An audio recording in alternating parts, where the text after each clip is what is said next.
Good evening সকলকে। আজকে আমি যেটা শেয়ার করব সেটা হচ্ছে আমার তারাপীঠে যাওয়ার যে অভিজ্ঞতা সেটা। এবছর প্রতি বছরই আমরা বহুবারই তারাপীঠ যাই। এবছর শীতকালে এই নভেম্বর ডিসেম্বর মাসের মধ্যে আমরা দুবার তারাপীঠ অলরেডি ঘুরে নিয়েছি।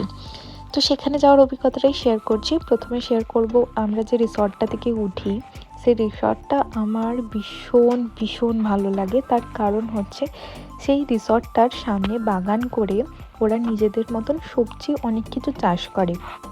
বাঁধাকপি, ফুলকপি, বেগুন, কুমড়ো, লাউ, ইভেন মূলো থেকে শুরু করে কাঁচা লঙ্কা, অনেক কিছুই। আর এত সুন্দর সেগুলো দেখতে লাগে। ইভেন ওনাদেরকে রিকোয়েস্ট করলে ফ্রেশ ভেজিটেবলস তুলেও ওনারা লাঞ্চের জন্য বা ডিনারের জন্য বললে ওনারা সেটা বানিয়ে দেন। এটা একটা দারুণ অভিজ্ঞতা। তার পরের দিনকেই আমরা বেরিয়ে পড়ি নলহাটেশ্বরীর উদ্দেশ্যে। সেখানে গিয়ে আমাদের ভোগ বিতরণের একটা প্ল্যানিং ছিল। সেই উদ্দেশ্যেই আমরা নলহাটেশ্বরী যাই এবং তার আমাকে প্রণাম করে পুজো দিই এবং পুজো দেওয়ার পর আমাদের ভোগ বিতরণ পর্বটা চলে।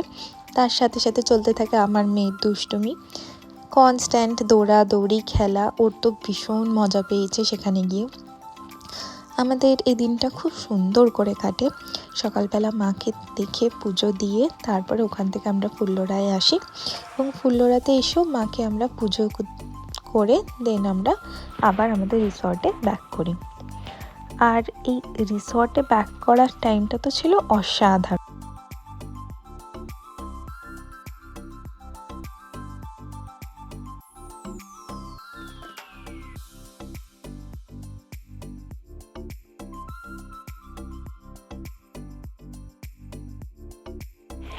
কারণ আপনারা সকলেই জানেন এই সময় শীতটা কি দারুণ পড়েছে।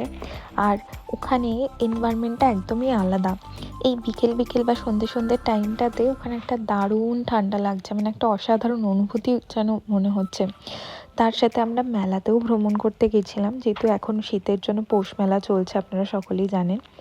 এবং পরের দিনকে আমরা ঠিক করেছিলাম কোথাও না বেরিয়ে সারা দিন আমরা রিসর্টটাতে থেকে ওখানকার প্রাকৃতিক যে সৌন্দর্য সেটাকে উপভোগ করব এবং খুব মজা করে কাটাবো।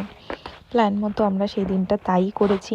পুরো গোটা দিন আমরা রিসর্টটাতে ছিলাম। সারাদিন ওখানকার যে সবজি, ফুল গাছে যে ভর্তি ফুল, এই সমস্ত কিছু আমাদের এত ভালো লাগছিল যে আমরা সেই দিনকে বেরোনোর কথা ভাবিইনি।